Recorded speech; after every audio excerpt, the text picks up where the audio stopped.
So you're saying that you believe that right now we live in a simulation. Absolutely. It's really, to me, no different than the universe. You want to call it the universe? That's also okay. All it is just a bunch of laws. You want to call it physics, chemistry, biology. So basically formulas, laws, rules that everything operates under. And that when we create a simulation, that's what it is, right? We create the physics engine. We replicate real physics in our games, but it's really a bunch of formulas and math that govern this simulation. And the simulation itself is nothing, right? Like you actually have to do, like a player needs to go in or something needs to move through it to render it, right? Otherwise, it's just like a bunch of probabilities of what could happen within the construct of this simulation that you coded. But until something goes through it, it's just nothing, right? Yeah. So that's kind of like this universe is the same thing. Welcome to Brave. Learn from Southeast Asia's best tech leaders. Build the future, learn from our past, and stay human in between. No BS on success. I'm Jeremy Au, venture capitalist, serial founder, Harvard MBA, science fiction nerd, and dad of 2 daughters. Every week, we debate startup news, interview changemakers, answer listener questions, and share personal insights. Join our movement of over 40,000 members and get transcripts, resources, and community at www.bravesea.com. Stay well and stay brave. Hey, good to have you on the show. I'm excited. Glad to be here, man. Good to see you in real life, by the way. Yeah. 5 years. We had a Zoom call. It was a pandemic, for sure. Yes. Thank you, pandemic, for connecting us online. Yeah, definitely. And then over the years, obviously, seen all your LinkedIn posts about your reflections and life. And so it's just good to, I think, have this catch up in person because you're a new phase of life and I'm just so curious. But I'm glad to be here. Yeah, fantastic. Let's get that introduction of yours. Who are you? Sure. So I'm Sang. I've quite a mixed background. So I mean, if you start from the beginning, I'm a Korean, but I was born and raised in the Philippines, actually. So Philippines is kind of my home, and I grew up there for the first pretty much until high school. So I graduated high school there. So many people don't know that I can speak a little Tagalog, and I'm down with the Pinoy, brotherhood.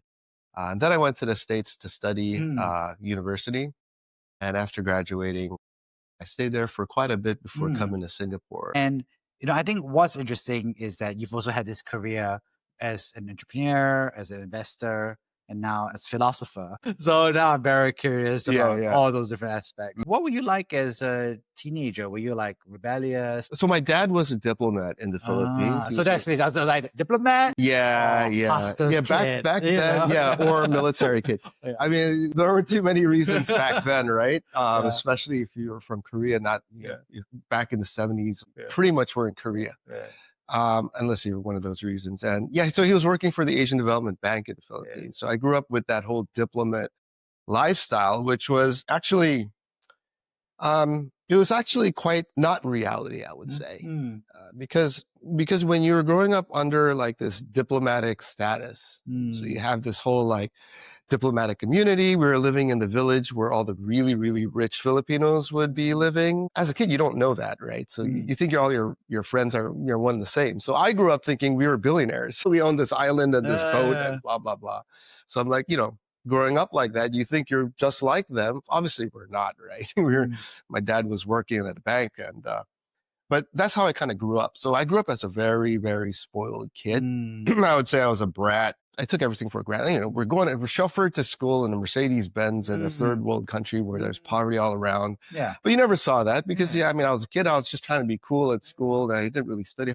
And I was also a dork. So I always wanted to be cool, but I was never like part of the cool crowd. And any of you from IS Manila watching this probably know me as the weird kid. But so I was always trying to fit in and kind of grew up thinking I was like all the other rich Filipino kids who are our neighbors in the village. And obviously that wasn't the case. So, I was kind of not doing what I should have been doing at school and not really doing well and sucking in grades. And there was this moment, like, I think it was around the 10th grade where, I was just coming home. I got picked up in the Mercedes-Benz. They call it chireng in the Philippines. Yeah.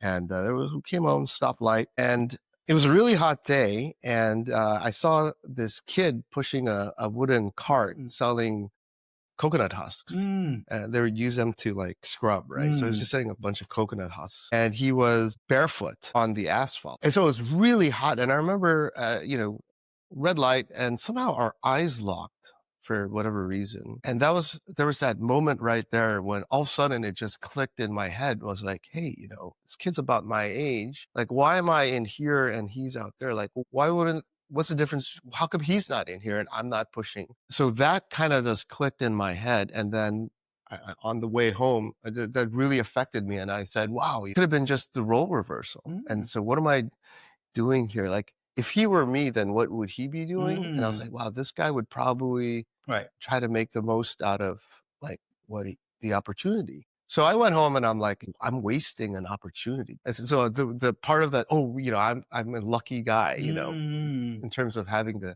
opportunity sunk in. And that really affected me. So I need to do something to make a change. And so I was like, what am I going to do? I was like, well, what's the one thing that I value so much that is a waste? And let me undo it. And that was my hair, because I always thought my hair was something, look cool, style it, whatever. I was like, look, I'm going to cut all my hair off. That's a very big cost to me. So I took out a pair of scissors and started cutting my hair. And so my hair was all like screwed up. So my dad then comes home, right? He looks at me and in his head, I know he was thinking like, oh, this kid's finally lost it. He's finally lost it. Bad kid. And now he's finally got buck wild crazy. And I try to convince him. I'm like, Dad, no, like this is the reason why I'm doing it. It took a little bit, but I think he finally got convinced. And so I was like, all right, let's go to the barber then, because your hair's really screwed. So we drive to the barber. It was late already because he had come home. Right when we arrived, we got to the door and the guy like was switching to the closed side, like, because he shut down. And my dad's like knocking. He's like, look at his hair, right? And the barber takes a look. He's like, okay, come in. Yeah. So then he shaves my hair off. Excuse me. So then he shaves my hair off and go to school the next day. Everybody's making fun of me. All these rumors swirling around that my mom caught me wanking off in the bathroom, and that, all kinds of rumors, kids. Jesus.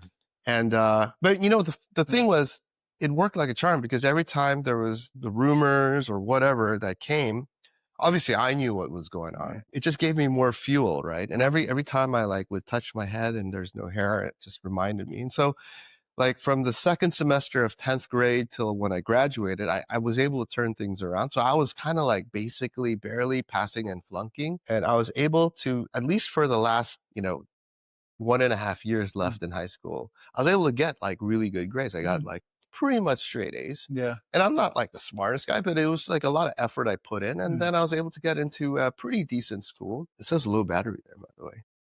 Yeah, I can keep going. Yeah. Okay. And I was able to get into a pretty, decent college. And yeah, so that's a long-winded story, but that's kind of like what I was like. Yeah. And what's interesting is that, you're in the Philippines, you're in the US, and then, you basically chose to do your early career in the US.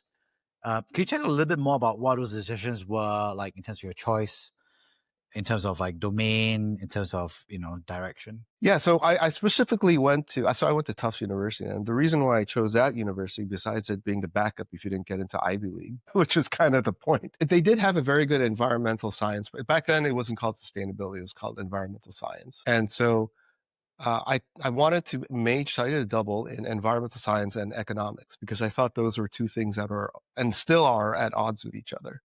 And I thought that if I could learn those two things, I could figure out the solution between the two. And so that's why I went there. And I thought I was always into the whole environment thing, even back in high school. So this was like in the 80s. People who knew me back then, I wore this hat and this like yellow earth shirt, for those who might be watching from back in the day. I thought that was something I was going to do. So that's why I chose to study that. But then what happened was I became a pragmatic person after learning more about the two disciplines. And I realized that there is no silver bullet to this. Yeah. What my realization was, it's going to take someone like a Mahatma Gandhi type person to really change this. The more I studied it. Yeah. I wasn't going to do it because I didn't think I was Mahatma Gandhi. Don't worry, I don't think I'm Mahatma Gandhi. Yeah. So actually I ended up not doing that after. So what did you choose to do in your early career? So I was always good with computers. As a kid. I used to overclock computers, like when that whole thing started back when I was a kid. But there was a purpose to it. It was so I could play games. But I never took a computer course but I happened to be good at it. So after graduating, that's what I did. And that was during when, the internet wasn't the internet. It was just, it was the beginnings of it. Pine as email, or, BBSs with, the modems back then, 56K, 288K. And so that's one thing that I find similar back then with today with AI and all this is it was so new. There was no internet degree. It was still being formed. So one of the message I would tell people as when I was later on doing entrepreneurial stuff is look for areas or understand areas where the level field is the same, meaning because it's so new, there's no degree, or it hasn't been around long enough for there to be an unlevel playing field, basically. And so when you're in that situation back then, it was the internet, you can use that to your advantage. And that's what I did, right? So because there was no web degree back then, I just self-taught myself what the internet and web was. And I became good at it. And I could compete with anybody else because, again, it was a level playing field, right? So you're able to use that to your advantage. And I was able to get a pretty good job, in that area. Yeah. And what was interesting is that you eventually became entrepreneurial as part of that experience. So what was that like? So I worked in tech or in web internet engineering for investment companies. And so I built a career doing that for a bunch of investment companies. But basically the second part of my life, so the first part was 10th grade, right? That was a big change. So the second part of my life, that was a change, was actually when I was going through a divorce. And that made me kind of like another moment in life where you have these moments in life. They're not many. There's probably a handful of them in anybody's life where it's quite a big, change. And this is the second one. And the divorce really made me, question things. When I was going through that divorce, one of the things that did help, that started this whole journey to the entrepreneurial side, was I started reading this book called The Principles by Ray Dalio. It kind of opened my eyes specifically about the truth. And so I was like, wow, this stuff really resonates with me and helped me what is the truth? Why am I, what is really going on with this divorce?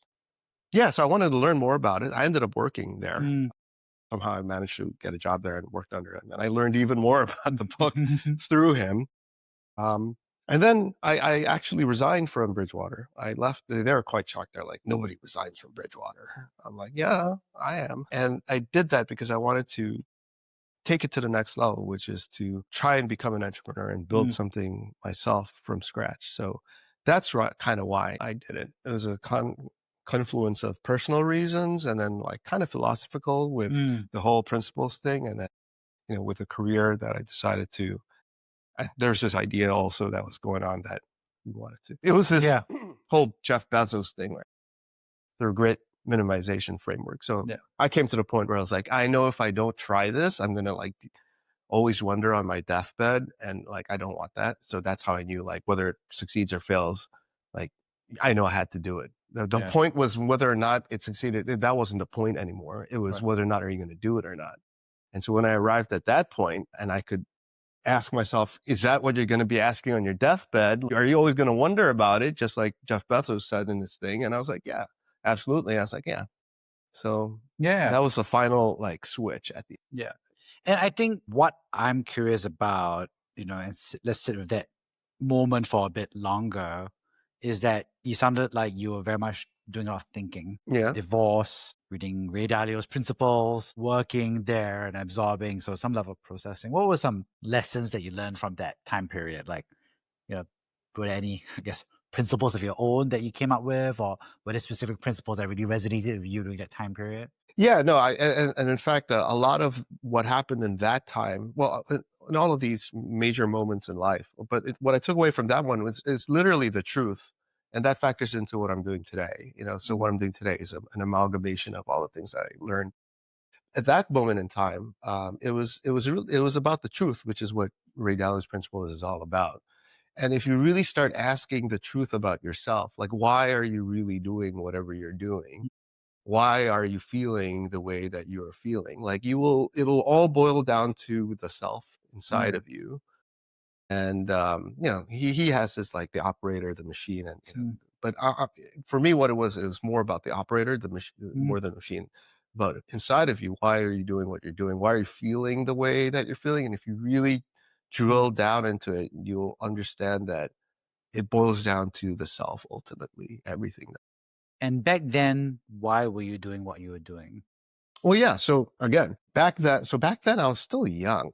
So back then I was like, it was all about trying to, I worked for the world's largest hedge fund. I wanted to be, it was all about that, that part of the life. Which I realized after going through that process. And then the flip to the entrepreneurial side, I thought was, I'm going to change the world. Again, now that we look about it, but back then I thought I was doing something good. I was using my abilities to change the world for something I thought was for the better, and that was why I was doing it back then. Obviously, now when I look back, then I realize that also really wasn't the truth. I had to go through the whole entrepreneurial thing to get to where I am now. Yeah. So it was interesting because you transitioned and you said there's pride in working for Bridgewater. Sure. Professional pride, obviously. I mean, I was a consultant at Bain, and at that point in time, I was like, oh, made it. I was like, so totally get it at that point of time. And what's interesting is that you became an entrepreneur. And what did you do and learn during that time? As an entrepreneur? Yeah. I mean, there's a whole nother set of learnings there. But what we did was so the good that we're trying to do. So it wasn't, so at least we weren't trying to become an entrepreneur because we saw there wasn't no Netflix movie about entrepreneurs and a series. It was a little before that, but we weren't doing it to also at least we weren't doing it to make money and have fame and all that. We were actually me and my co-founder trying to change the world for the better. And the change that we were trying to make was, you got to understand, back in it's like 15 years ago, but we didn't like that big tech was taking your data and selling it behind your back. We thought that was wrong. So that's what we wanted to change. So we built, one of the first things we did was we built a company that essentially allowed you to prevent them from taking your data. If you wanted to opt into, so the default would be you're out of the ad network. But then if you wanted to opt in, we gave you the option to opt in where you would get paid directly by the advertiser and not go through we're basically taking out the middleman of Facebook and Google. And the advertiser would just pay you directly for your data and show you ads. So that's what we did. That's what we were doing. Yeah. A little early, I guess, for that. Like before, nobody had the idea of that you were the product. That was like 10 years later. What a product! But what was crazy is so we did all kinds of research, but when we looked into it, we went in with eyes wide open because it was amazing what we found out it wasn't new. Even back then, it wasn't new. There was a whole litany of other startups and companies that tried to do it with the moment Netscape came out as a browser with third-party cookies that failed. So we were looking down this pathway, a trail of all these skeletons of previous attempts to do right that have failed. And so there was a moment I remember me and my co-founder, it's like, dude, do you want to look at all the skeletons of dead dinosaurs on this path? It's like, do we want to really go on this? And there was a moment there that we had to, it was like yay or nay. And then, we were like, the whole point is, we got to try, right? That's the whole point here. So there was that moment. Yeah. And then you tried, and what happened after you tried? Well, we tried, and so to our surprise, at one point we went viral, right? Millions of downloads, and we were all over the newspaper. And then, so we thought, we were like, oh my God, this is actually going to work. Fantastic. Right? Yeah, but then Apple, to make a long story short, they banned us, and they specifically banned me as well, from their developer, app developer forum. And basically they killed us. No. Which was, people ask, well, obviously they're going to kill you, right? If you're trying to subvert their money-making machine, which is ads. And what people don't understand was they were with us making our technology. The technology that we made couldn't work without Apple giving us kernel level access to their iOS operating system. And in order to get access, you had to actually write to them. And they would give it to like the Department of Defense or like some university studies. So we wrote to them thinking they weren't going to grant access to us. But they did, right? We were one of the few who had access to kernel level, like without jailbreaking the phone. So that's why we thought they were really actually preaching, practicing what they preached with their whole privacy thing, the ad set they were doing. But obviously when push came to shove with money and Facebook, they turned. Money always wins. That was the lessons I learned, right? Oh, we're going to change the world. Yeah. I'm very idealistic. Yeah. That was the big takeaway there is money always wins. There you go. And when you say that money always wins, obviously one interesting part in my reflection is that you also moved from an entrepreneur and all those experiences, and then eventually became more on an investing side as well. So was that one of the reasons why you transitioned as well? Yeah. It was, because then I thought, well, I'm going to change that. So now I'm going to help all the founders of startups. I thought, so again, I think good intention. And it coincided with me leaving the US back then. And I left back in 2016, right before Trump version 1 got elected, basically because I thought that was peak US, which to this day, I believe that was actually peak United States. Right. And I'm very lucky to have left then. And I said, I was asking the wrong question. I was like, what am I going to do now? Like, am I going to do another startup, do the whole serial entrepreneur thing? Or am I going to go back to corporate America? I mean, I've already worked at all these companies. What am I going to learn there? Then I realized it was the wrong question. The right question is actually not what I'm going to do, but really where am I going to do what? And then, so that's when I was like, oh, the world is my oyster. I can go anywhere and do whatever I want. So then it became a process of elimination of where, and that process led to Singapore. And so once I figured Singapore out, I was like, okay, I think there's going to be a lot of startup build over there. Again, about 10 years ago. It turned out to be true. 10 years, there's a lot of growth in entrepreneurship and startup in Southeast Asia. So I wanted to be part of that. And from the investor side, start helping out and building the entrepreneurial landscape out here. So that's why. Yeah. I think it's interesting. So why did you choose Singapore? Because, you have a thesis of peak America, peak USA. But of course, you could have been like, well, let's coast, for another 20 years for peak USA. Or you could go to different countries, go to the Philippines, Korea, Singapore, Europe. I mean, peak Europe has been, I don't know. But Europe's still comfortable, right? So I'm just kind of curious how you thought about that. Yeah, no, so my philosophy in life, or one of the tenets, is that comfort is another word for unliving. They're one and the same. You're not really alive if you're comfortable. So that's the simplest answer. So you chose Singapore because you felt uncomfortable. So why Singapore was, it was a process of elimination. So I was with my then fiance, who is now my wife. So she's American and she had to English. So when we're looking around the world, that kind of limited things. Like can't go to Korea, for example. Yeah, that's difficult. Yeah. So Singapore was English speaking. Is also a good entry. They call it the gateway to Asia. And I also, from the entrepreneur and startup side, I also believed that it was obviously that was a gateway for funding as well. And that if there was going to be as an investor and growth of Southeast Asian entrepreneurial and startup ecosystem, Singapore would be a very pivotal place for it to develop through. So, there were a bunch of those reasons. Yeah, fantastic. And what's interesting is that you became this investor mindset.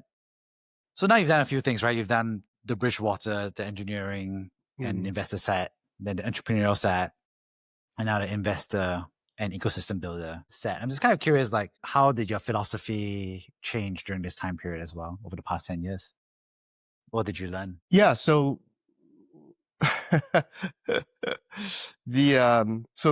one of the things about the entrepreneurial side, so a lot of people I meet, including myself before when I was on the other side, working at big corporations, was that there was this idea, and I see it around still, and it's the biggest misunderstanding, if you will, that people think, okay, I'm sick of the corporate 9 to 5 job. I want to be my own boss and have my own schedule and have ultimate freedom. So I'm going to do a startup.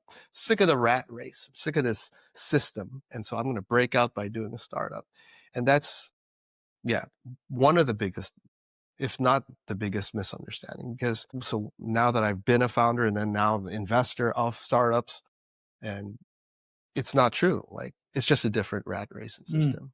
And so that was the, understanding there that it still is a system. It still is so in the startup world, the difference is, you're not going from analyst to junior, to assistant vice president and blah, blah, blah, blah, and this department and my fiefdom in the corporate. And then hopefully I'll become a chief of something and then I'll be fulfilled. You aren't, but people believe that. In the startup world, it's, okay, I have a founder and I kind of get co-founder and now I'm going to get seed money and then now I'm going to get, pre-series A, I'm going to get shares and I'm going to have a board and it's the same thing that you go through. Ultimately, I guess the equivalent of a C-level exec in corporate world is to get a pre-IPO or IPO and become it. You believe that everything's going to be, that's a top mountain.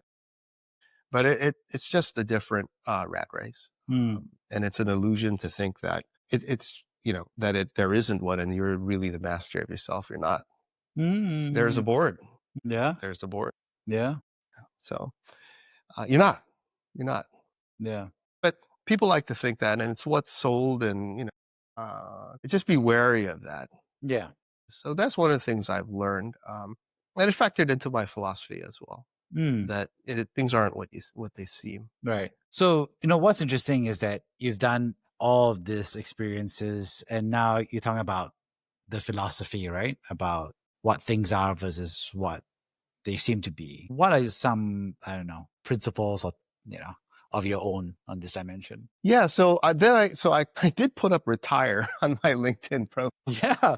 And then it links to your YouTube page. Yeah. And I click on YouTube page, you have a video that went viral. Yeah. That says, I think the title is something like, I'm lost and I'm not sure. Yeah. Like I quit my job and I'm not sure if that's the right thing I did. Yeah. And that's the one that went viral. Yeah, that one did get some traffic.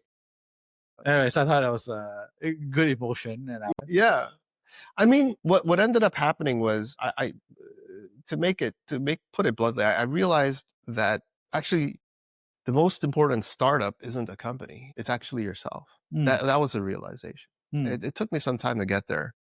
But so if you're able to expand your mind and understand that a startup isn't just necessarily only companies and that a startup could be anything, actually, then if you accept that truth and then you go around looking at everything and saying, then if a startup can be anything, then what is the most important thing you could start up then, right?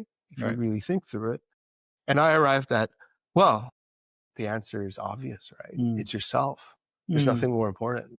And so that started the process. And so I was like, okay, now what if you actually applied startup principles and all the stuff they teach you to yourself to restart yourself, if you will? Wouldn't that be an interesting thing to look into? So that's how it started.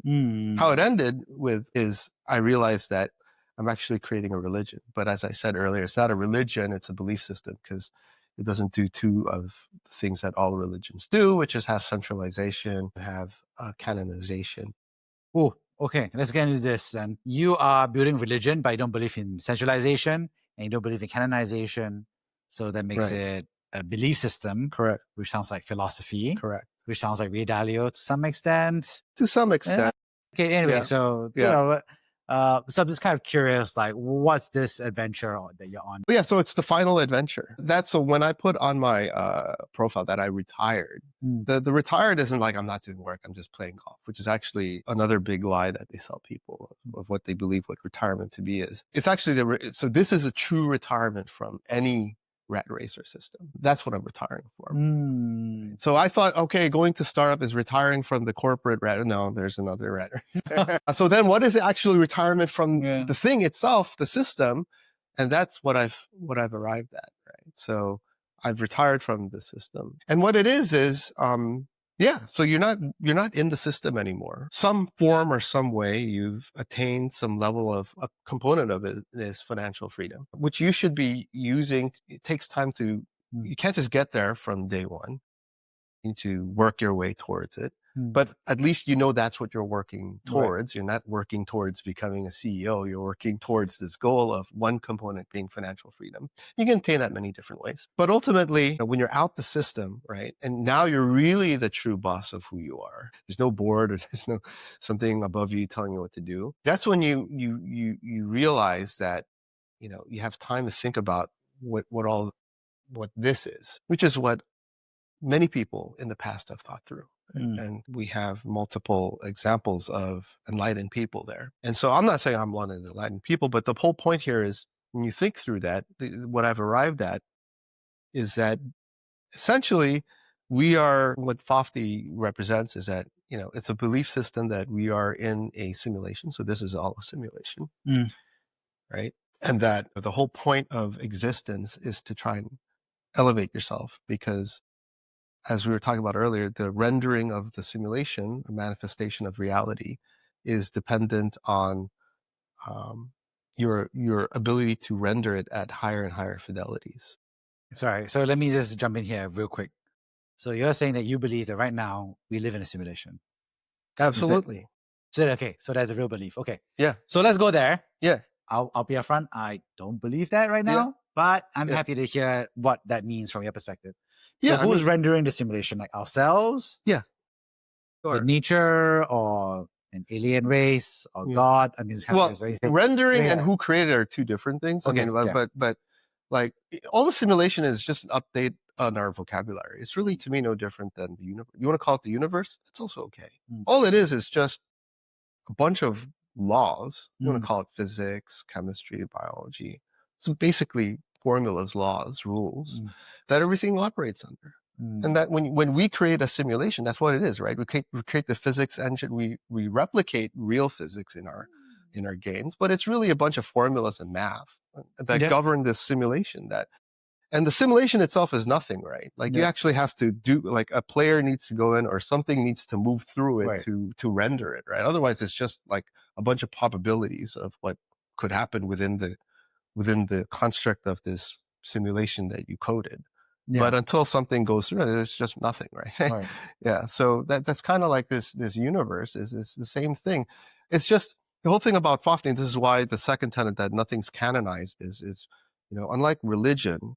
So if we were trying to explain the internet to like a dog, it would be difficult. We'd have to be like, woof, woof, woof. If you try to explain the internet to an orangutan, you might be able to use some symbols. To a human, you can use words. Humanity, the different levels, right? If we go back like thousands of years ago, like 100,000 years ago, if we were like cavemen, that's the way we would explain rain and thunder, right? Just because that's all we knew back then. 2,000 years ago, when let's say the Bible was created, also we didn't know as much as we know today. So again, we used metaphors, and things, and then we find out more, and then here we are today.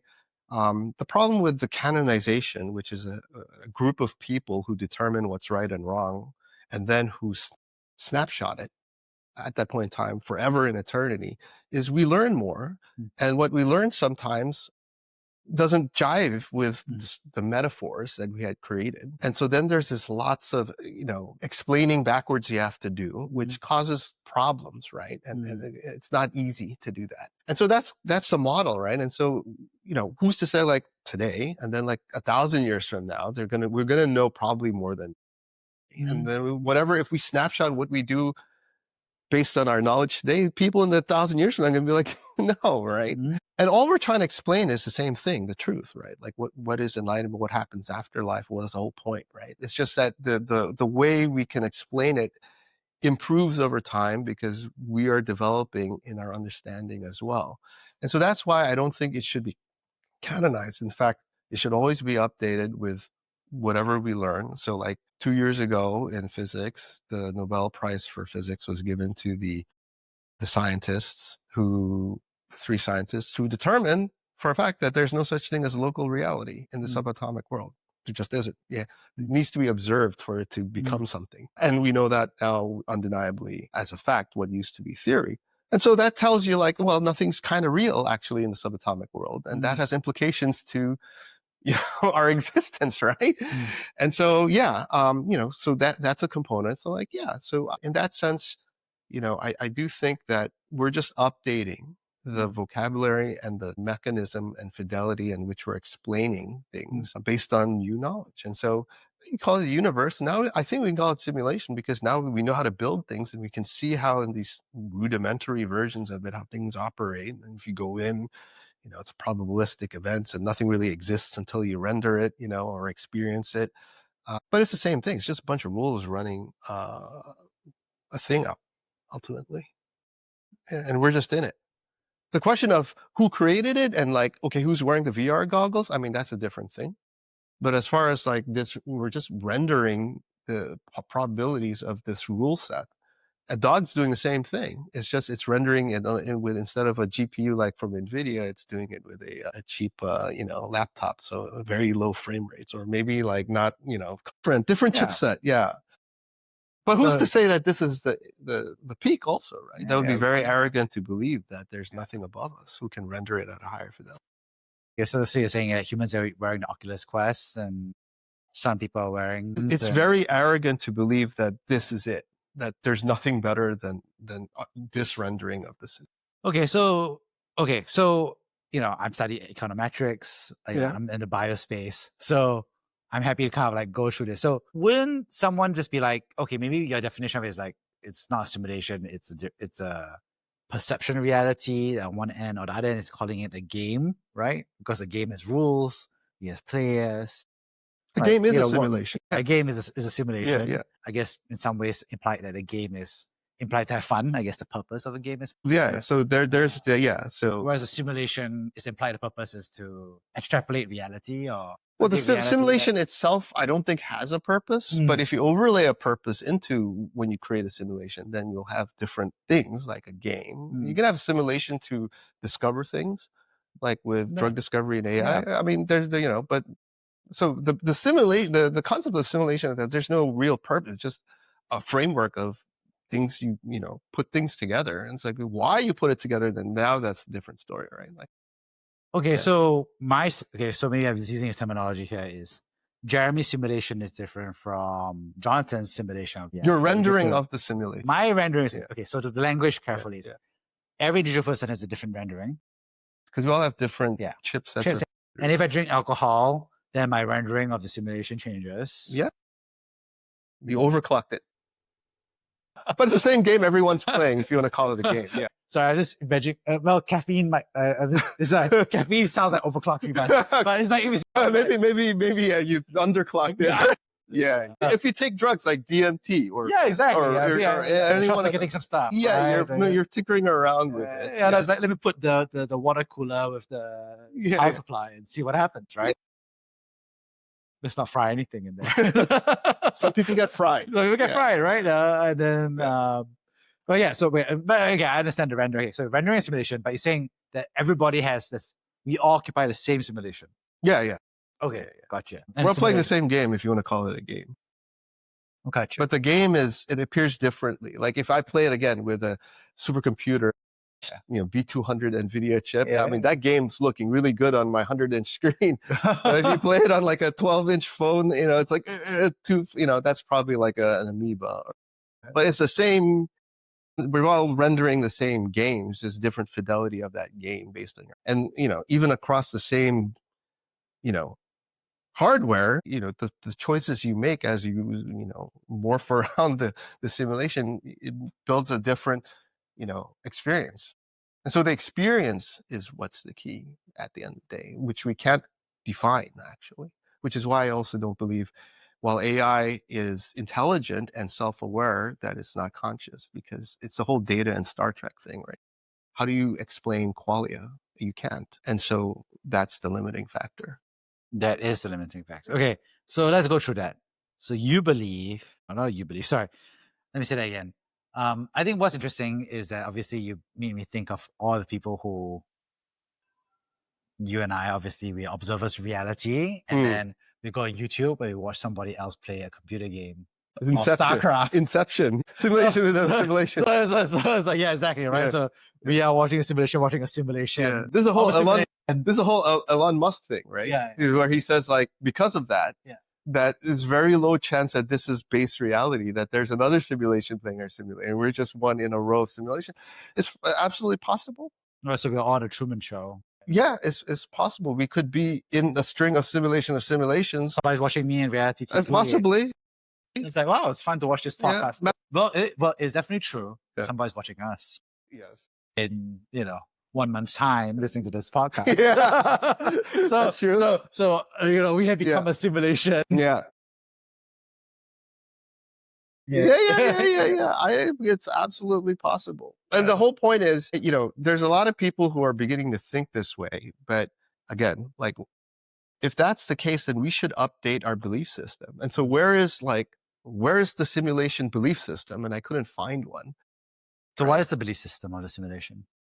Yeah. So now that if you actually just accept that, right, as a belief that we are in a simulation, then what can you construct on top of that? Then, how do you exist? Like, what's the point? So it's very different now. Like, if that's the core base understanding from which everything is built on top of, right, then you can come up with what I'm trying to do with Fafty, right? Which is, so if that's the case, right, then you understand that, well, then what does it boil down to? It all boils down to ultimately the experience of the simulation, right? That's what it is, not the actual simulation itself. Fofty. What does it mean? The simplest way to put it is it's between 50 and 40. Fofty. Yeah. 40 and 50. This is your word. Yeah. If you mix those two together, it's Fafty.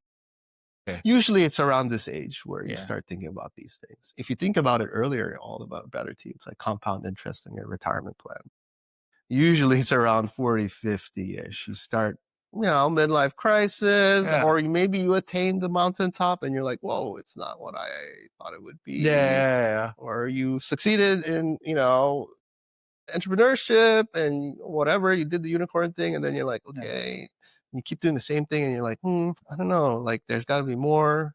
I mean, it's like what Donald Trump said in the letter. Okay, you can add. Okay. And, I think there's this good book, I think it was by David Brooks. He calls it The Second Mountain, which is like, hey, around this age, you kind of climb your first mountain, you kind of got there, and you're like, okay, I think there's a second mountain to climb, but what is that mountain? In terms of legacy, a purpose. Do you think that's a lame approach to simulation, or? I don't know if it's a lame approach. I don't think it also is wrong. I mean, sure, it's the real mountain, if you will. So what I in Fafty, the whole point here is to what I call respawn yourself back into the simulation. So if you ever played let's say a game, your character, after you die, you start again, right? That's called spawning. So in the same vein, you have to respawn yourself back into the simulation with the understanding you're in the simulation. And now you're not, everybody is born, if you want to call the word, and you use that word. So you start into the simulation when you're born. Everybody starts as an NPC. That's just your part of the simulation. Yeah. You don't know, right? You're just operating like an animal. You do what the simulation tells you. You feel hungry, you do this, you just follow. The idea is over time, you have the opportunity to develop into something more, where you're not just following you're not a slave to the simulation. So normally you would be hungry, you would just eat. But then if, you know more, you're able to control yourself and detach yourself, then maybe you won't eat. Yeah. And so now you start to have control over the simulation. So a lot of religions, which is very interesting to think about, their very different time periods and geographical locations of how they all came up, but they're all very similar in the sense they practice meditation or prayer or whatever version of you want to call it, the same thing of just, getting away and thinking to yourself. Right. They all practice some form of abstinence, whether it be fasting or whatnot. I mean, you got to understand, this is like all religions from why? Like, what's the similarity? Because we as humans have understood, like, these are things that help us actually detach ourselves from just being an NPC and taking control over not doing what we're programmed to just do. And so that, in classical religions, there's concept in, let's say in Christianity, called, I'm a born again Christian. It's the born again, right? The same. It's just, again, it's updating it, right? Yeah. So now I'm saying it's respawn into the simulation, and you respawn, and when you respawn in a manner where you're not an NPC anymore. and you're a respond playable character, or just a playable character, actually. So now you're actually not a slave to the simulation and not just like following, whether it be an entrepreneurial path or a corporate path. You're actually controlling the simulation. I know that your dad, right? Has that changed your approach in terms of philosophy and principles along the way? As a father?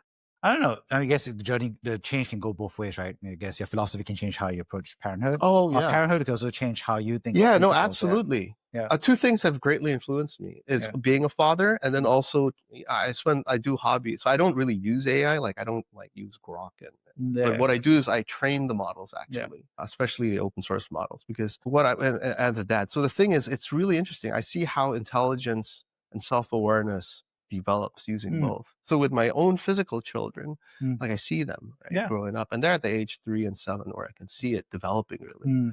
And then also when I train AI models, and it's artificial intelligence, but you can also see if you go through the data sets and you do the training, how it impacts the models, the foundational models itself. And yeah, it does impact me. And what I've learned is that from doing the both, and this is why I arrived also where there's a big difference between, that's why it's called artificial, is that there's no qualia in the artificial. So even though it's very intelligent and perhaps even self-aware, it's not conscious in the sense that we understand it to be.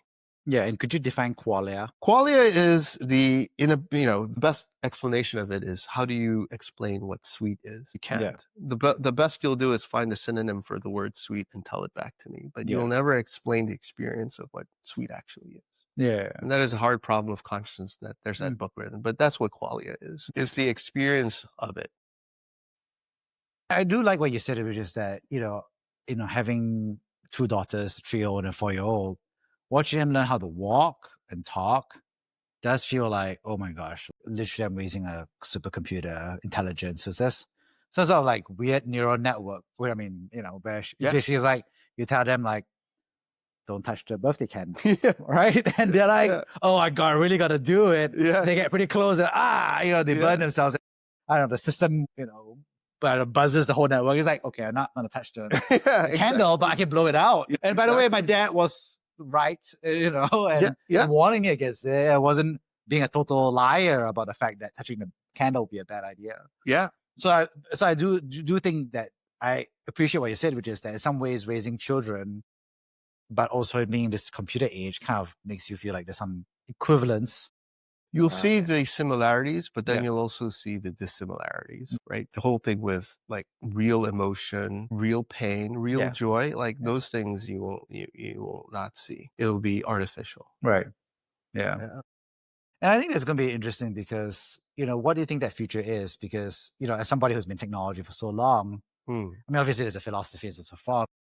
I'm a big science fiction reader. And I think one thing that I realized over time is I feel like there's going to be a new generation of science fiction, because the old generation of science fiction was based on what they thought the future was going to be.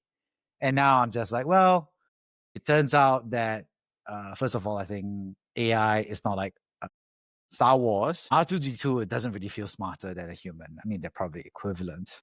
Yeah. As I'm just saying, in terms of how they operate, C-3PO, which is a translator droid, can translate. In Star Trek, you have Data, who's super intelligent. So Star Trek I think it's a little bit closer to the truth, which is that he's super intelligent. But in Star Wars, is like, C-3PO knows millions of languages, but personality-wise, is the equivalent to a human. So that's not correct. I think that's outmoded. I think that's one aspect of it. 2, of course, is, I don't know, Star Wars would be a good example. It's only there's robots here and there, but people are still piloting their own ships, people are still interfacing to physical robots. Nobody has their own digital robot companion. Yeah. Yeah, so Star Trek is closer, I think, and it's an interesting thing if you rewatch, which I did, because it's very interesting. They touch on some really philosophical things about like Data, which they have classified as a life form in that world, even though he doesn't feel or have any emotions. What I think is, look, I would say, and I don't agree with this, but I would say that if I were to pick like the one of mainstream thought process around it is what I would say George Hinton, godfather of AI, who won the Nobel Prize last year for AI, when he came up and had the speech, he basically said the whole point of humans was so that we could give rise to AI, just like, I don't know, like the dinosaurs were, right? And so he's just like, be happy about that. I mean, that's what he said, right? And sorry, that's so funny. I kind of agree with him. Right? That I wish it wasn't him that said it, because who am I to pretend to know more about AI than him? I don't. And but that's what he thinks, and he really believes in. And I could see that, right? Like that we're the biological, Musk believes this as well, right? Like that we are just a substrate that's along the way needed to generate super intelligence, and then once that's generated, we were kind of not needed anymore. But I don't believe in that. And again, and the reason is, and the danger along with it is, again, because whatever we create, it won't have quality, it won't have the experience. And remember earlier we were talking about, well, there could be simulations of simulations and a never-ending inception of it. My understanding and belief of this is that, yes, that is true, but it is a unidirectional and not bidirectional way. Meaning, if you create a simulation from the simulation that is created is artificial, meaning it's not the same level of what created it. Right. It's a downward way. Yeah. And so for us, the downward step down is we can't create experience or emotion in it. It'll mimic it, but it's not going to be it. And if this creates another one, something else is going to go. And the question is, okay, then that's the case from us. But what was before us is even higher levels that this is not as good as. Yeah. And that's, in my opinion, what the higher dimensions are. And if you want to call religion, again, you had to create stories to explain it, given what little we knew back then. You want to call it like angels or heaven or hell, but there are higher states of existence that created us as a simulation. So we're like a lower dimension, if you want to call it scientifically. And it goes this way. Yeah. And so I don't think that, that whatever intelligence we create will be greater simulation than this. It will be lesser. And the missing component, I believe, will be emotion. So it could be super smart and super self-aware, but it'll never be able, well, I wouldn't say never, but it won't be the same, right? And so the game is, not game, but the point, if you will. So if we go now comes like, why are we here? Like, what's the point, right? Why? Is you want to be able to see if you can go up the ladder, up the simulation ladder. So how do we go to a higher dimension? Again, if you want to use religion, they use stories, whatnot. In religious terms back then, they would use words such as heaven or hell or, things like this, but it's all depicting a higher, grander existence than this, which is a lower level, if you want to call it. And so that's the whole point. So it's really the same thing, right? We're all trying to get there. That is the whole point, right? If you even look at yourself when you were 10 years old, reality is not the same as you are now, because now, before you're talking about sleepovers. Now you're talking about some very deep stuff. So even in your own life, you have elevated, right, your existence. And so the whole point is there a way to elevate further? And I believe, yes. I believe if you strip away all of the parts of religion that says, if you don't believe this, we're going to kill you or you're going to hell. So that part of all the religions, if you just like take that away and then just look at all the other parts of religion, which is very similar: fasting, abstinence, prayer, kindness, love, humility, like all this similar other things, right? And you put it together. The Fafty principle here is that there's not just one way, that there are multiple tributaries that flow into the same river, that is going to the same truth and direction, and that there are multiple ways, actually, and that these, like, if you don't believe in us, you're going to kill you or you're going to go to hell, was created by humanity as ways to do what humanity always does, which is, all the stuff, right? Control and politics and whatever. But you take that away, going to the same place. And so so the whole point of Fafty is we're not a religion or a belief system, but all religions can come in as well if you're open-minded to take those parts away and practice the multiple ways to get there. And so the whole point is to elevate in your own way, whether it's Buddhist, Hinduism, Christianity, or any one of the three Abrahamic religions, whatever. Elevate yourself. That's the whole point. And so these are the ways you can elevate your existence. Yeah. On that note, to wrap things up, I would love to hear from you a personal story about a time that you've been brave. It's actually now. Yeah. The scariest thing is even among close friends to bring up religion you're afraid to do it a little bit, right? Yeah. In case, right? It's like 2 things you don't bring up, right? Politics, religion, and death, or taxes, depending on. Or gender stuff. That's the new one, I guess. Yeah. Yeah. So imagine doing that to the entire world. It's very scary. The last video I posted was very, very scary for me. Yeah. Because it's just preaching what I'm saying. I think it's one of the scariest things I've done, right? Because there's so much fear involved. Are people going to think about me? They're going to think I'm crazy. What about my friends who are Christians? One of my friends who are Muslim? One of my atheist friends? My family who believe in this thing? So it was very scary. But actually, now that I've gotten past that, wow, it's super uplifting. Right. Meaning that, yeah, that's it, right? Like, Yeah. what more is scarier at this Right. stage? Anything else is scarier? Yeah, I mean, there probably is. I just haven't pointed it out. But so far, that has been the most scariest. And I guess I would say the answer to your question. Yeah. On that note, thank you so much for sharing. I'd love to summarize the 3 big takeaways. First of all, thanks so much for sharing about your own kind of like early childhood. What was it like to shave your head? What was it like to, just wonder to yourself about the lottery that landed you in a diplomat's car versus, I think what you saw is the reality around you in the Philippines, and how that obviously played a big part in your early kind of like university and life choices. Secondly, thanks so much for sharing about your career choices as well, both as an entrepreneur, as an investor, in terms of Ray Dalio and principles and some of the things that you've learned along the way to figure out, and not only to share about your professional achievements, but also I think share about your personal pivot points about what each stage meant for you and on hindsight, what it actually meant as well. Lastly, thanks so much for sharing about your own philosophy and belief system about simulation, qualia, AI, superintelligence, and what the future looks like. And I guess we'll all find out in 20 to 30 years. It might come sooner than that. Thanks for having me. Thank you for listening to Brave. If you enjoyed this episode, please share the podcast with your friends and colleagues. We would also appreciate you leaving a rating or review.